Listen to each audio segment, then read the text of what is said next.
কালাই আছে, পালং আছে। এটা আমাদের পালংয়ের শাকের জমি। এই শাক দেখে ভাবছেন এই শাক এমন কেন? এই শাকে কোনো রাসায়নিক সার ব্যবহার করা হয় নাই, কীটনাশক ব্যবহার করা হয় নাই। এটাই আমাদের কৃষকরা খায়। আর শহরের লোক যে শাকগুলা খায় সেটা সম্পূর্ণ বিষ খায়, যেমন কীটনাশক স্প্রে করে। এই জন্যই শহরের লোকগুলা ব্রয়লারের মতো।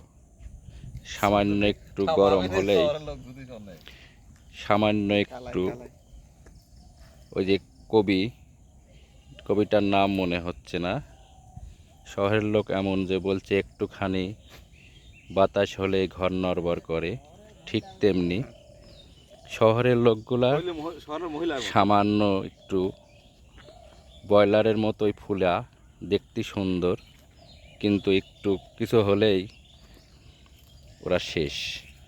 যেমন করোনাতে গ্রামের লোকজন মারা যায় নাই, মারা গিয়েছে শহরের ওই ব্রয়লার জাতীয় লোকগুলাই।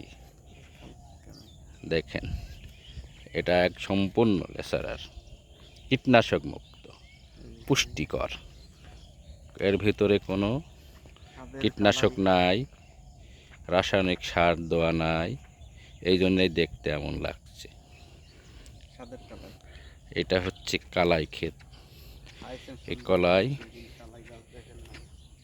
দেখেন, এই কালাই থেকে কৃষকরা কালাই সংগ্রহ করবে, তারপরে ডাউল বানিয়ে খাবে। এটা রাসায়নিক সার মুক্ত, কীটনাশক মুক্ত, তাই দুর্বল দেখা যাচ্ছে। আর কৃষকরা যেগুলো শহরের লোকরা সৌন্দর্য পছন্দ করে, ওই জন্যে কৃষকরা কীটনাশক ব্যবহার করে, রাসায়নিক সার ব্যবহার করে ব্রয়লারের মতো সুন্দর দেখায়। এর ভিতরেই বিভিন্ন ঝামেলা।